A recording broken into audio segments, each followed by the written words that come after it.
तो cathode rays की properties हम लोगों ने डिस्कस करी अभी, और इससे पता पड़ा इलेक्ट्रॉन की डिस्कवरी के बारे में। ठीक है, अब बात करते हैं हम डिस्कवरी ऑफ प्रोटॉन। तो गोल्डस्टीन ने क्या करा हुआ है, गोल्डस्टीन ने विलियम क्रुक्स के एक्सपेरिमेंट को रिपीट किया, और विलियम क्रुक्स के एक्सपेरिमेंट को रिपीट किया तो वो क्या देखते हैं कि यहाँ पर जो हम गैस ले रहे हैं, मान लीजिए आपने हाइड्रोजन गैस ली हुई है और विलियम क्रुक्स के एक्सपेरिमेंट को आप रिपीट कर रहे हैं, तो अब ये जो कैथोड है, कैथोड के पीछे वाली ग्लास वॉल जो है वो चमकने लगी है। ठीक, कैथोड जो लिया हुआ है, कैथोड के पीछे वाली ग्लास वॉल चमकने लगी है। तो उसने यहाँ पे कंक्लूजन निकाला कि जरूर एनोड की तरफ से, एनोड पे से नहीं बोल रहा हूँ, एनोड की तरफ से कुछ रेज आ रही हैं और जो कैथोड को क्रॉस कर रही हैं और पीछे जा कर के टकरा रही हैं। परफोरेटेड कैथोड लेना है यहाँ पे, पोरस। ठीक है, इन रेज को उन्होंने नाम दिया गोल्डस्टीन ने एनोड रेज। इन्हें कैनाल रेज भी कहा जाता है, ध्यान रखिएगा, है ना। तो एनोड रेज या कैनाल रेज इसको नाम दिया हुआ है गोल्डस्टीन ने। ठीक है, इनकी सारी की सारी प्रॉपर्टीज कैथोड रेज जैसी ही हैं। एनोड रेज की सारी प्रॉपर्टीज कैथोड रेज जैसी ही हैं, बस यहाँ पर ये ध्यान रखिएगा डिफरेंस में, anode rays are positively charged. ठीक, जैसे मान लीजिए आपने यहाँ हाइड्रोजन गैस ली हुई होती और जब बहुत ज़्यादा पोटेंशियल आपने दिया हुआ है, 10,000 वोल्ट दिया हुआ है, तो इसमें से क्या रिलीज हो गए हैं, इलेक्ट्रॉन, और ये काय में कन्वर्ट हो गया है H पॉजिटिव में। यदि हम इसको ऐसा सोचते हैं, H से एक इलेक्ट्रॉन रिलीज हुआ और H पॉजिटिव बना हुआ है, तो जरा इसको ध्यान से देखिएगा आप कैसे हुआ होगा। हाइड्रोजन में कितना प्रोटॉन है, 1, इलेक्ट्रॉन कितना है, 1, और न्यूट्रॉन कितना है, 0। अब एक इलेक्ट्रॉन रिलीज हो गया, एक इलेक्ट्रॉन रिलीज हो गया, तो प्रोटॉन तो अभी भी 1 बचा हुआ है, लेकिन इलेक्ट्रॉन और न्यूट्रॉन्स 0 हैं। ठीक, तो डिफरेंस ध्यान रखिएगा कि कैथोड रेज कैथोड से प्रोड्यूस हो सकती हैं, लेकिन एनोड रेज एनोड से प्रोड्यूस नहीं होती। एनोड रेज डिस्चार्ज ट्यूब में अंदर बीच में कहीं बना करती हैं। क्लियर है बात, ये ध्यान रखिएगा आप लोग, एक अच्छी बात है। दूसरी बात यहाँ पर कि कैथोड रेज नेगेटिवली चार्ज थी, जबकि एनोड रेज जो हैं वो कैसी हैं, पॉजिटिवली चार्ज्ड हैं। So anode rays are positively charged, एक अच्छा पॉइंट है जो हमें मालूम होना चाहिए। फिर नेक्स्ट हम बात करें, कैथोड रेज क्या कर रही थी, कैथोड रेज एक्सरे प्रोड्यूस कर रही थी। ये एक्सरे प्रोड्यूस नहीं करती हैं।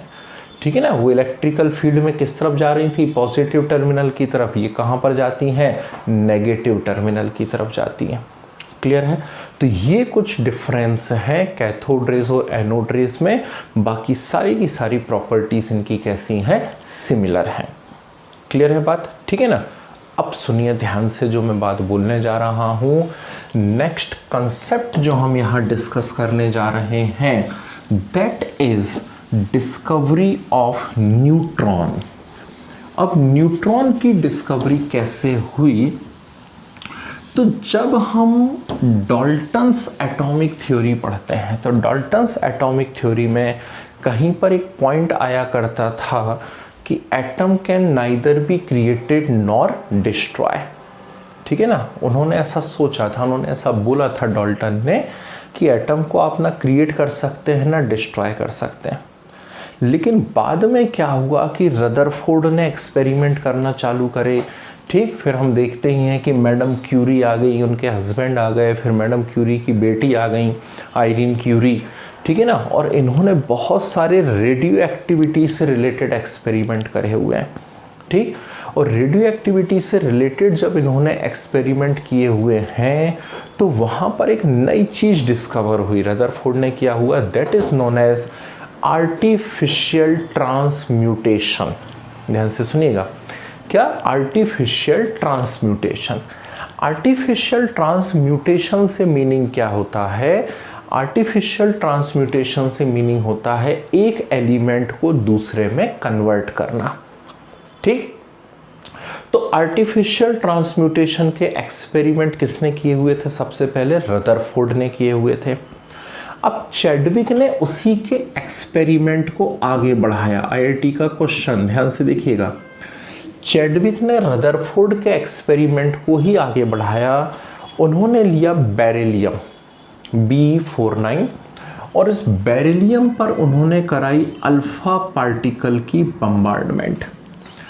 तो बेरिलियम लिया हुआ है B49 और इस पर अल्फा पार्टिकल की बम्बार्डमेंट कराई। जब बेरिलियम पे अल्फा पार्टिकल की बम्बार्डमेंट उन्होंने कराई तो वो क्या देखते हैं कि बेरिलियम कन्वर्ट हो गया C612 में। अब देखिए एटॉमिक नंबर यहाँ 4 + 2 कितना है? 6, तो यहाँ भी 6 है, मतलब बैलेंस है। मास नंबर यहाँ कितना है? 9 + 4, 9 + 4 13, जबकि यहाँ पर कितना है? 12। तो चैडविक ने क्या सोचा कि जरूर यहाँ पर कुछ तो एक निकल रहा है जिसका एटॉमिक नंबर कितना है? 0 और उसका मास कितना है? 1 है।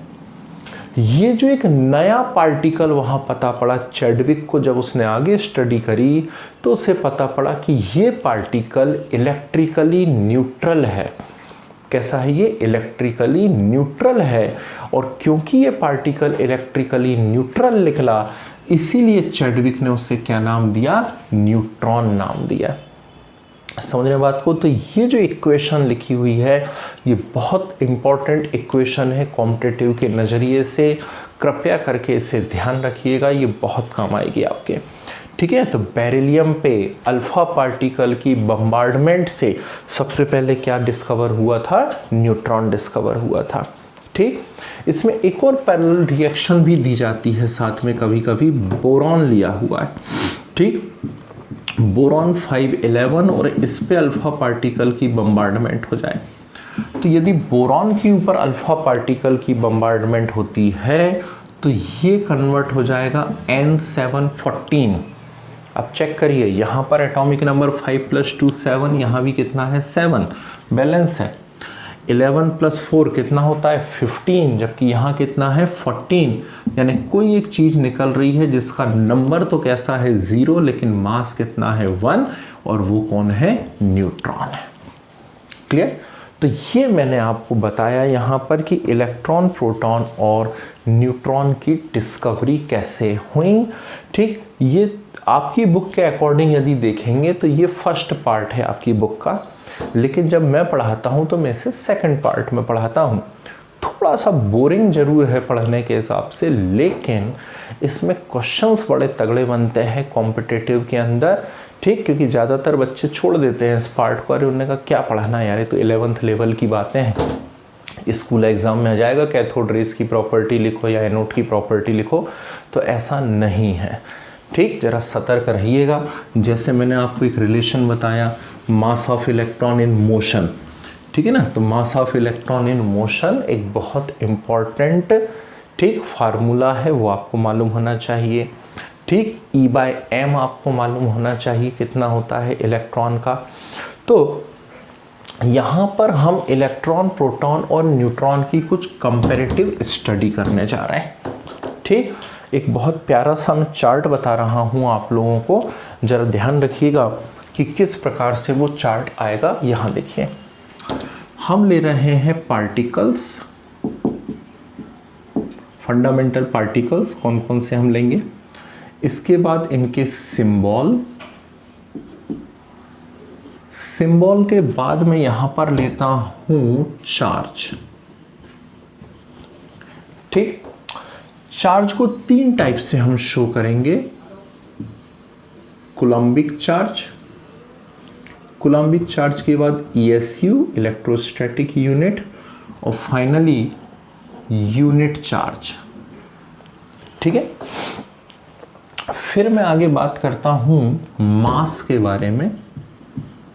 ठीक, मास केजी में शो करेंगे कितना होता है, केजी के बाद हम लोग AMU में शो करेंगे, और AMU के बाद रिलेटिव मास शो करेंगे, मतलब हाइड्रोजन के कंपेयर में कितना है। और फिर हम बात करेंगे इनका E/m, चार्ज और mass ratio in coulomb per gram. Coulomb per ग्राम में चार्ज और मास रेशियो कितना होता है। ठीक है, तो ये कुछ यहाँ हम इंफॉर्मेशंस देखने जा रहे हैं। एक कंपैरेटिव स्टडी हो जाएगी यदि, तो आपके लिए भी बहुत यूज़फुल रहेगा। ठीक, चाहे तो स्क्रीनशॉट ले लेंगे इसका, या फिर इसको बढ़िया तरीके से आप अपने नोट्स में लिख लेंगे, क्योंकि ये इन्फॉर्मेशन हमेशा काम आएंगी जब तक आप केमिस्ट्री पढ़ेंगे तब तक। ठीक है ना। तो पहला फंडामेंटल पार्टिकल है इलेक्ट्रॉन। ठीक, इलेक्ट्रॉन को आप क्या करेंगे, इलेक्ट्रॉन को आप ई नेगेटिव से हम ऐसा शो कर देते हैं, ई नेगेटिव से शो कर देते हैं, या फिर इसे E-1 0 से शो करेंगे। ठीक, तो ऐसा ई नेगेटिव हम कहीं भी बना देते हैं, हम उसको इलेक्ट्रॉन बोल देते हैं, या फिर E-1 0 से आप उसे रिप्रेजेंट करेंगे। कूलम्बिक चार्ज कितना होता है इलेक्ट्रॉन पे, तो इलेक्ट्रॉन पे कूलम्बिक चार्ज होता है 1.6 × 10⁻⁻19 कूलम। 1.6 × 10⁻⁻19 कूलम होता है इस पे चार्ज। ESU चार्ज कितना होता है, ESU इलेक्ट्रोस्टैटिक यूनिट है ना, CGS। ठीक, इसमें चार्ज होता है 4.8 × 10⁻⁻10। और यूनिट चार्ज कितना होता है, यूनिट चार्ज होता है -1। क्लियर, तो ये डिफरेंट टाइप से चार्ज को हमें मालूम होना चाहिए। और इम्पॉर्टेंट बात है भाई, ध्यान रखना, चाहे कूलम्बिक चार्ज हो चाहे ESU में चार्ज हो। ठीक, मास की बात करते हैं, केजी में इलेक्ट्रॉन का मास कितना होता है, तो केजी में इलेक्ट्रॉन का मास है 9.1 × 10⁻31 kg। ठीक है, सीधे सीधे पढ़ाई करते चले जाना है भाई, है ना, कोई फालतू बात नहीं क्लास में किसी भी प्रकार की। ठीक, डेटा बड़ा कीमती है और समय बड़ा कीमती है, फ्यूचर बड़ा कीमती है हमारा, है ना। तो 9.1 × 10⁻31 kg क्या होता है, मास ऑफ इलेक्ट्रॉन होता है। ठीक, kg है ना। AMU की बात करें, atomic mass unit, atomic mass unit में होता है 0.000543। ठीक, 0.000543 होता है AMU में इलेक्ट्रॉन का मास। और रिलेटिव मास कितना होता है, रिलेटिव मास से मतलब है यहाँ पर हाइड्रोजन के कंपेयर में, तो हाइड्रोजन के कंपेयर में इसका होता है 1/1837। ठीक, हाइड्रोजन से आप कंपेयर करोगे तो कितना आएगा, 1/1837 होता है। क्लियर। E/m क्या है इलेक्ट्रॉन का, तो अभी थोड़ी देर पहले भी मैंने आपको बताया था, इसका E/m है 1.76 × 10⁸। ठीक, कूलम पर ग्राम, ये है इसका E/m किसका, इलेक्ट्रॉन का। तो कंप्लीट इंफॉर्मेशन मैंने आपको यहाँ पर बता दी इलेक्ट्रॉन से रिलेटेड। ठीक है, अब हम बात करते हैं यहाँ प्रोटॉन के बारे में। यदि प्रोटॉन की मैं बात करता हूँ तो ऐसा जनरली लोग P सिंबल से इसको रिप्रेजेंट कर देते हैं, नहीं तो ज़्यादा अच्छी बात है H पॉजिटिव। H पॉजिटिव इस प्रोटॉन, ध्यान रखिएगा। चार्ज सेम होता है, इलेक्ट्रॉन और प्रोटॉन पे इक्वल और अपोजिट चार्जेस होते हैं। इलेक्ट्रॉन का नेगेटिव चार्ज माना जाता है, प्रोटॉन का कैसा है, पॉजिटिव है। ठीक, तो कूलम्बिक चार्ज सेम होता है, ESU चार्ज सेम होता है, लेकिन यूनिट चार्ज इस पे कितना मानेंगे, +1, और इलेक्ट्रॉन पे यूनिट चार्ज कितना था, -1। क्लियर। जब मास की आप बात करेंगे तो इसका मास है 1.6 × 10⁻⁻27 kg, वो था -31 kg, और ये है -27 kg, नियरली 10,000 टाइम्स हैवी है। ठीक, इलेक्ट्रॉन के कंपेयर में नियरली 10,000 टाइम्स हैवी है कौन, प्रोटॉन।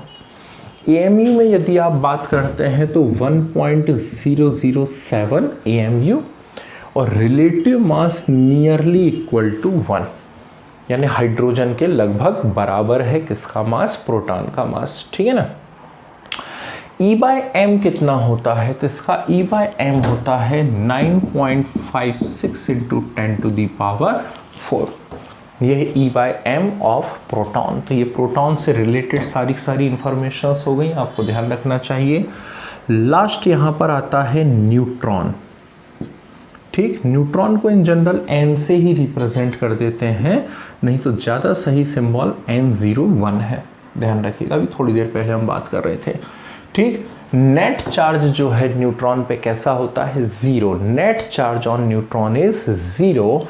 ठीक, तो कूलम्बिक चार्ज ज़ीरो है उसके ऊपर, ESU चार्ज, और यूनिट चार्ज भी कैसा है, ज़ीरो न्यूट्रॉन पर।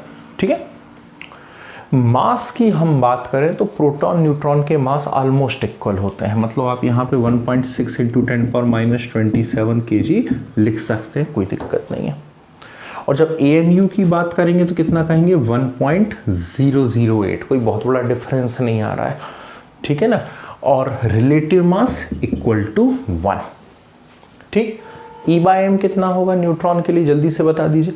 तो न्यूट्रॉन के लिए E/m कितना होगा, 0 होगा भाई साहब।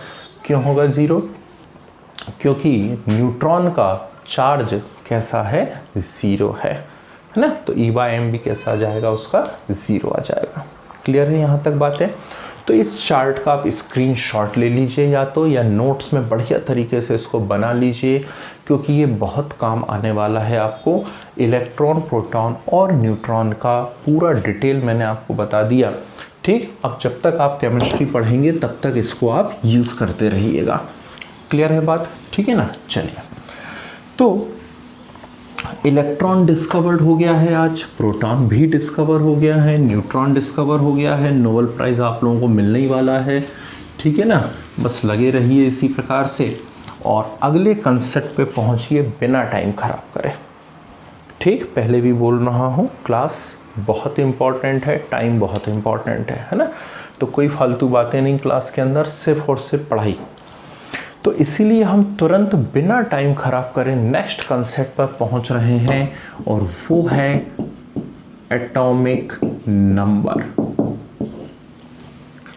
एटॉमिक नंबर क्या होता है, सबसे पहले इसके बारे में जरा बात करी जाए। तो एटॉमिक नंबर मोसले ने इंट्रोड्यूस करा हुआ है, ध्यान रखिएगा।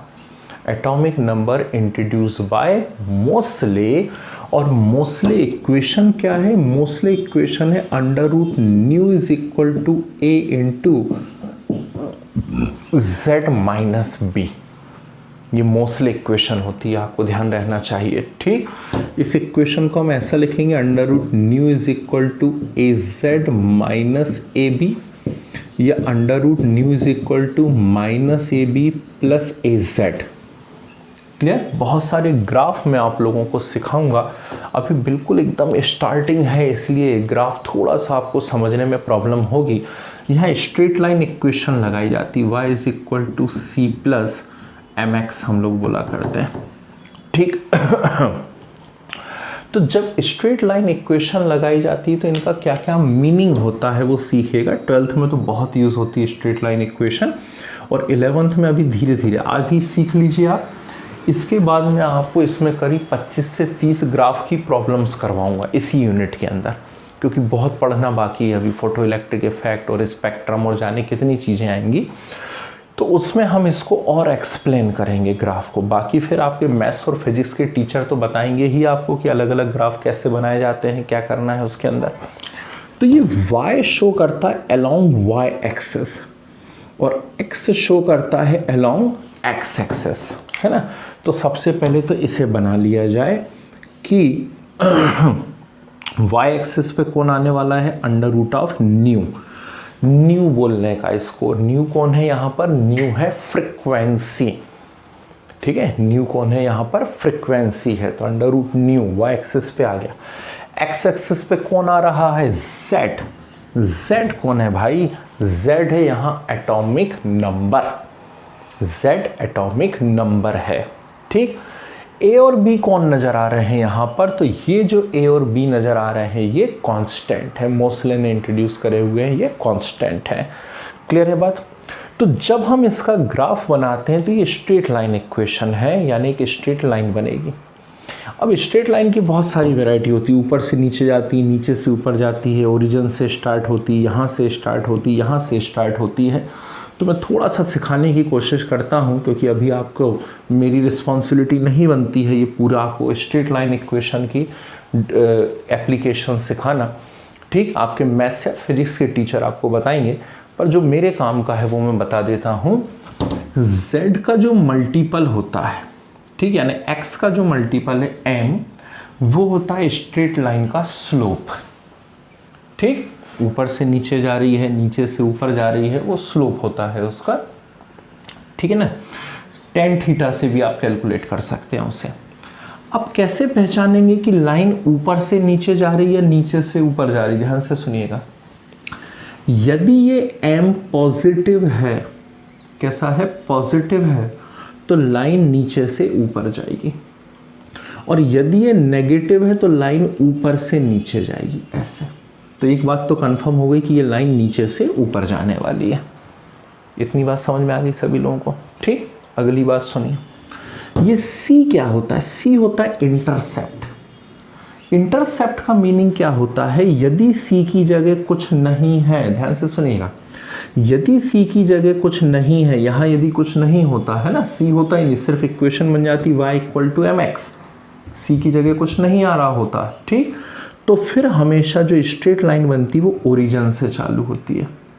क्लियर? क्या क्या बताया मैंने? y का मतलब होता है y एक्सिस पे बनाइए, x का मीनिंग होता है जो चीज़ यहाँ पे कंपेयर हो रही है उसको x एक्सिस पे लिखिए, ठीक। x के मल्टीपल में जो बात आती है, जो m यहाँ पर दिख रहा है, वो स्ट्रेट लाइन का स्लोप होता है, ढाल। tan थीटा से भी आप मेजर कर सकते हैं। यदि ये m नेगेटिव है तो लाइन ऊपर से नीचे जाएगी, यदि ये m पॉजिटिव है तो लाइन नीचे से ऊपर जाएगी। क्लियर? ठीक। तो एक बात तो कंफर्म हो गया कि इस वाली इक्वेशन में m पॉजिटिव है तो लाइन नीचे से ऊपर जाने वाली है। अगली बात सुनिए, C होता है इंटरसेप्ट। इंटरसेप्ट मतलब ओरिजिन और एक्सिस के बीच का डिस्टेंस, ठीक। यदि C किसी से कंपैरेटिबल नहीं है, C किसी से कंपैरेटिबल नहीं है, तो ये जो है ये हमेशा ओरिजिन से चालू होगी। C की जगह यदि कुछ नहीं आ रहा है तो स्ट्रेट लाइन हमेशा ओरिजिन से चालू होगी। क्लियर? यदि C किसी पॉजिटिव वैल्यू से कंपेयर हो रहा है, यदि C किसी पॉजिटिव वैल्यू से कंपेयर हो रहा है तो लाइन y एक्सिस में कहीं ऊपर से चालू होगी, y एक्सिस में ऊपर से चालू होगी।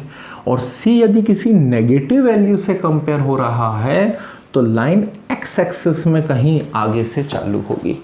तो यहाँ पे यदि मैं कंपेयर करता हूँ तो C एक नेगेटिव से कंपेयर हो रहा है तो लाइन यहाँ कहीं से चालू होगी, ऐसे। इसका मतलब वो यहाँ कहीं आई है नीचे। समझ रहे हैं बात को? तो ये बन गया यहाँ पर भाई ग्राफ। आपको याद रखना है, एक कॉम्पिटिटिव के नज़रिए से बड़ा इंपॉर्टेंट क्वेश्चन है मोसले इक्वेशन, ठीक। तो मोसले इक्वेशन क्या है? मोसले इक्वेशन है √μ =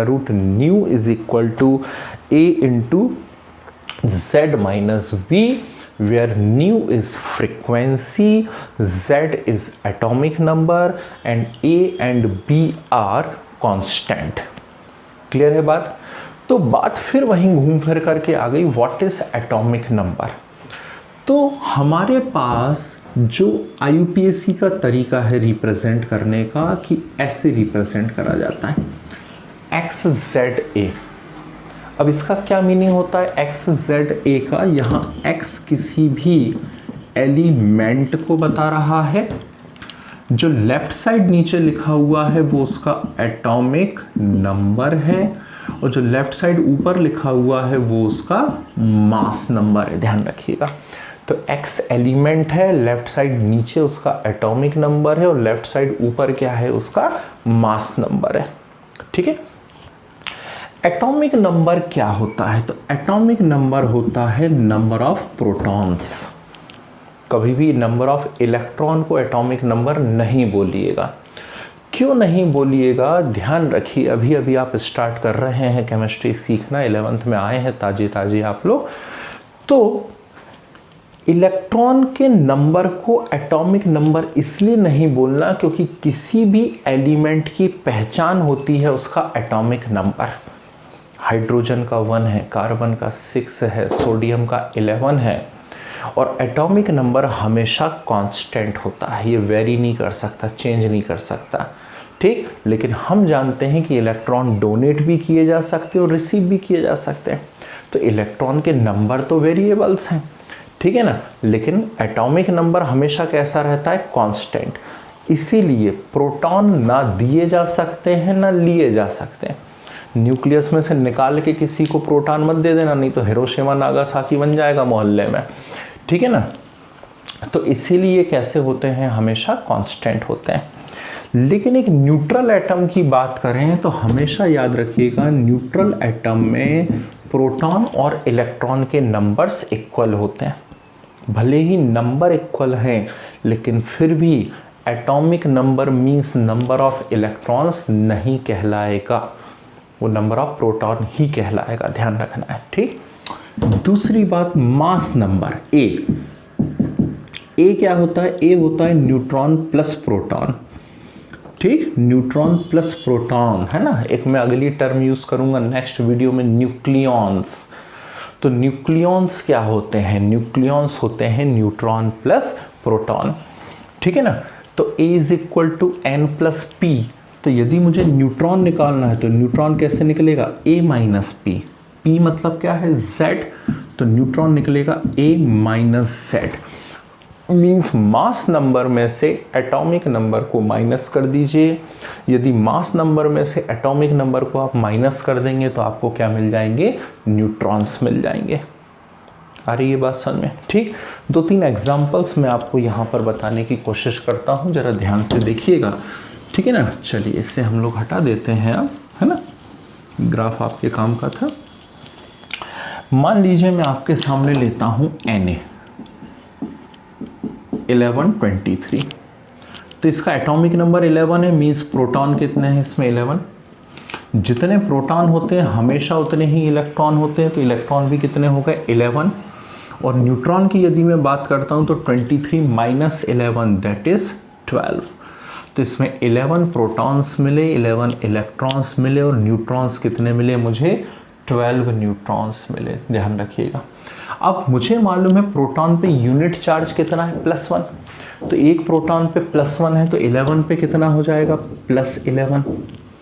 इलेक्ट्रॉन पे यूनिट चार्ज है -1, तो एक पे -1 है तो 11 पे कितना हो जाएगा, -11। ये +11 -11 यहाँ पर कैंसिल हो गया, तो नेट चार्ज कितना मिल गया हमें, 0, ठीक। तो सोडियम या किसी भी एटम पे नेट चार्ज 0 होने के पीछे रीज़न क्या है, उसमें प्रोटॉन और इलेक्ट्रॉन के नंबर्स कैसे हैं, सेम है।